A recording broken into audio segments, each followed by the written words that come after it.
know. So we've chosen to stick more to the movie universe, but what we loved so much about the book is the way it tells the story. You get a picture of this entire war, this period in history, through the eyes of many different people all around it. So we've gone for a similar thing with the game. I love that. Yeah. So we have, in the release, the initial release, we have 3 episodes, and each episode deals with a different group of survivors. So there's 12 characters in total in the game. That's fantastic. All playable. And we've got an episode in Moscow, Russia. We've got an episode in Jerusalem, Israel, and an episode in New York City. Oh, that makes me so excited. I have to explain. I'm so excited because these are very, very pivotal moments in the book that take place in the places you've mentioned. Yeah. So I'm really looking forward to seeing what you've set in those locations. Cool, good. Now this game is 4-player co-op. Yes. And anytime that something else has a byline that's similar to another game, it gets compared to it. So Left 4 Dead 2, or Left 4 Dead and Left 4 Dead 2, the series, is also 4-player co-op with zombies and that kind of stuff. Yeah. Tell us the difference that this game makes. You've mentioned the similarities, 4-player co-op and zombies. Yep. Beyond that, we've gone a very different direction. As I've already said, we deal with massive numbers of zombies in this game. So you'll be facing 500 at a time, with just 4 of you holding out against them. It's third person as well. And it's more of there are strategic elements to it which are completely new to the zombie genre. So when you're facing these zombies, you're going to have the opportunity to build up defenses from scavenged defense kits that you find lying around. And you've got limited resources, so you can't just build whatever you want. Okay. So you've got to think on your feet, grab what you have, and then place it around the environment as best you can. And then grab heavy weapons and just face massive numbers as they come pouring in. Some environments are closed, and so you want to use them in a certain way. Other environments, there's a scene in Moscow, a huge frozen river right outside the Kremlin, completely undefendable, and you've got to do what you can to hold your ground. So what kinds of and weapons? no pills in our game. No pills? Yeah. How about puke? Yeah, no comment. There might be some puke. What kinds of weapons can we expect to be using in this game? We have really gone for it with the weapons. There's a huge number. You've got 3 classes of weapons. You've got your primary, your secondary, and your heavy. Primary weapons, we've got something for everybody. We've got assault rifles, we've got shotguns, we've got sawn-off shotguns, we've got crossbows with exploding tips, no less. And we've got SMGs, a variety of different of those weapons. Secondaries, we've got silenced pistols, sawn-off double-barrel shotguns, and then heavy, we've got rapid-fire combat shotguns, RPGs, heavy machine guns. We've gone for as much as we possibly can. You actually, with your cadence, your speech pattern, and your accent, you sound like you could be a nefarious weapons dealer. You opened the trunk and you were just listing off all the stuff you have for sale and stuff. Yeah. Nice work. Have you seen that scene in Taxi Driver where he goes to buy a gun? He's like, "It's a very nice gun. I got this gun. I got this." That's me now. Nice. All right. I'll be Travis Bickle. Okay. That's scary, but yeah. Okay. Let's do it. All right. So the hordes of zombies in this game, I think it's very, very unique because, like in the movie, they're going to just be constantly running over each other, and that means that they could be piling on top of each other and then running over the pile. So they'd be able to maybe possibly reach you on the second floor, where you think you're perfectly safe. Oh yeah. So I think that's a really interesting thing to bring to this genre, especially. I mean, we're pretty much getting used to fast zombies. You can see right there, they're actually pyramiding up now. Oh my God. And climbing the walls.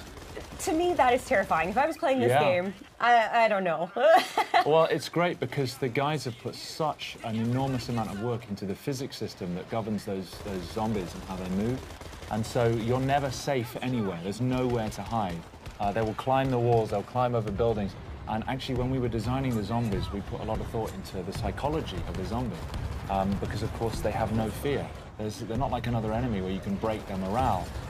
They're not afraid of their own, they're not afraid of injuring themselves. So if they see you, they will throw themselves from the rooftops. They will climb through burning cars. They'll do anything to get to you, and they won't stop. No, that's one of the awesome things that we're talking about before we got on stage here was the zombie AI and how they work and stuff like that. And I've always liked the idea better of an intelligent or more like a hunter zombie. Also, can we call them Zeeks? We can call them Zeeks. By the way, zombies are sometimes called Zeeks in this game, and in the books and the movies and stuff. So let's call them Zeeks from now on. You heard it here.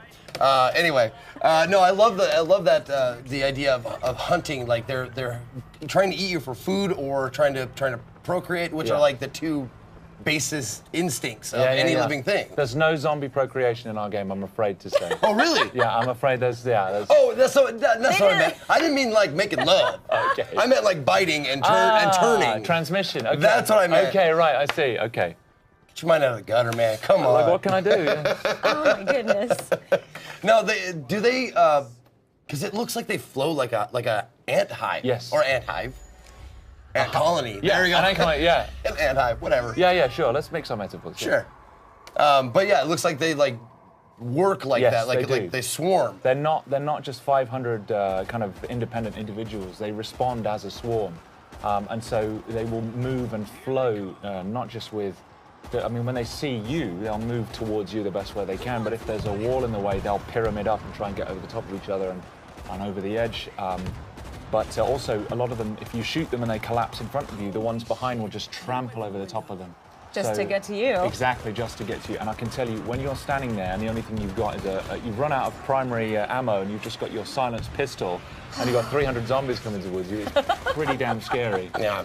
Well, that's going to be me, obviously, because I've never been very accurate. I've always been a spray and pray kind of guy. Yeah. But thankfully, you said there's a myriad of weapon choices, so yes. I can be the heavy guy. Yes, you can. Like, yeah. Not just the heavy guy, but there's we've got character development, so you've got progression. And as you build up experience, you can develop your character. You specialize in a class. You have a skill tree. You've got weapon progression as well, so you're customizing your weapons and building up on that. So there's just so much room for growth in the game. Can you tell us more about the characters? Are these player created or are these specific characters that you've written? Yeah, so we've written these characters. We've put a lot of thought into their backstories.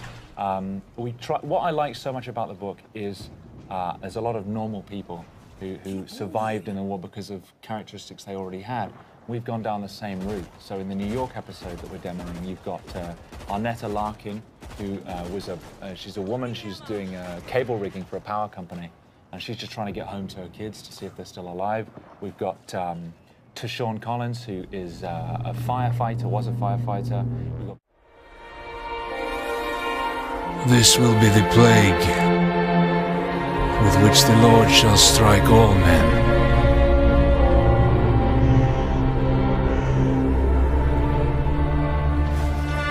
We are all that's left of a city beyond redemption, fulfilling our sacred duty to free the souls of the damned.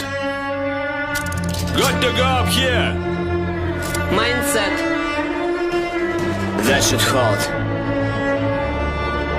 Father, forgive us. We shed this blood in the name of mercy.